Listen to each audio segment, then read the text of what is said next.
vou voltar com o Bruno Protásio, porque dados da Secretaria de Planejamento, Gestão e Patrimônio de Alagoas apontam que o estado é o 10º no ranking de mortes pela Covid-19. O Bruno Protásio volta com a gente e tem mais informações também ao vivo. Protásio, a gente estava comentando aqui dos dados atualizados e esse daí já leva em conta o acumulado, né? Exatamente nesse ranking aí nacional de mortes, ou seja, a gente tem, infelizmente, Alagoas aparecendo agora entre os 10 estados que mais têm mortes pela Covid, né?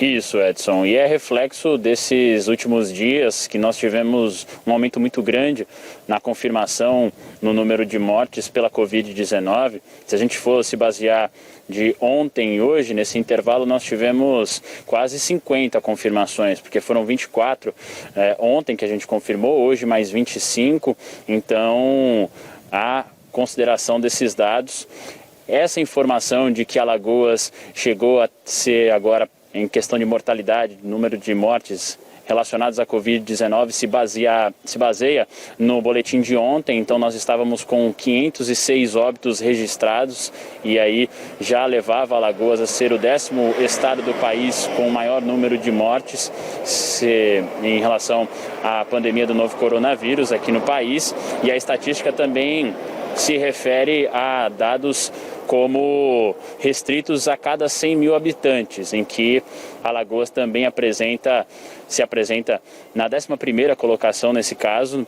O estado apresenta uma taxa de 15,6 de mortalidade, acima, inclusive, por exemplo, do estado do Maranhão, que tem mais números de óbitos confirmados do que aqui, precisamente. O Maranhão tem uma taxa de 14,53, e isso se dá pela densidade demográfica. Os dados são do painel Covid-19 Alagoas e também mostram que, em relação ao número de casos confirmados, Alagoas saltou do 15º lugar na última sexta-feira para o 11º lugar no número de casos confirmados em todo o país. Já no último domingo, posição que se manteve até o boletim de ontem. Essas informações ainda vão ser também atualizadas já com os casos de hoje. E no ranking de quantidade de casos por 100 mil habitantes, o estado ocupa a 12ª posição com uma taxa de 371,76 contaminados. Para a gente ter ideia, nessa taxa de cada 100 mil habitantes, Alagoas está à frente de estados como Rio de Janeiro e São Paulo. E essa questão da densidade demográfica também é um dos pontos que é colocado como um dos possíveis fatores que aumenta a probabilidade de contaminação da doença. Aqui em Alagoas, se a gente for ter em média os dados do IBGE, o estado é o 4º maior em densidade demográfica no Brasil, com 121,2 habitantes por quilômetro quadrado, perdendo apenas para o Distrito Federal, para São Paulo e Rio de Janeiro. Ou seja, ele tem uma população proporcionalmente que é grande para um território que seria relativamente pequeno, e isso pode também intensificar esse número de casos, caso a população não cumpra com as medidas de isolamento social.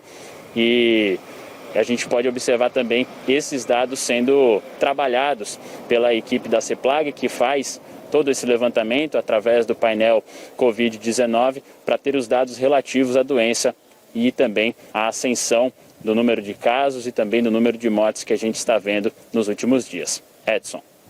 E é interessante esse dado que você traz aí da proximidade a cada 100 mil habitantes, né? A proporcionalidade, porque é basicamente a mesma coisa que a gente estava comentando sobre Satuba, né? A gente traz o exemplo de Satuba local, ou seja, Satuba tem um município com uma população muito menor do que Maceió, mas está acima de Maceió nessa proporção a 100 mil. E aí acontece a mesma coisa quando a gente compara Alagoas com outros estados. Nós somos o 2º menor estado do país, mas que tem uma grande população concentrada nesse espaço. Por isso que também é outro dado que deve ser olhado com atenção, né, Bruno?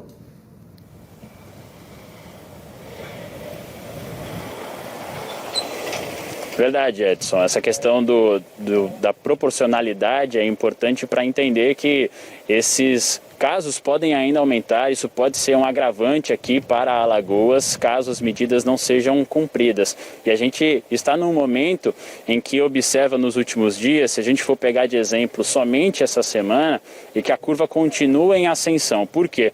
De domingo para segunda, de casos confirmados, nós tivemos 549. De segunda para terça, o salto foi de 722. De terça para quarta, 849. E de quarta até hoje, mais 689. Então mostra que nós estamos no momento em que a doença continua aumentando. Os casos continuam também sendo registrados cada vez mais. No número de mortes, como a gente já pontuou também, infelizmente, tem saltado bastante a cada dia. E isso pode também ser hoje observado pela questão da densidade demográfica, mas também, claro, ressaltando que com o desrespeito às medidas de isolamento que a gente também ainda tem observado, que é um agravante muito forte para que essa curva continue subindo. Conforme as medidas são também cumpridas pela própria população, é possível conter ainda mais essa curva.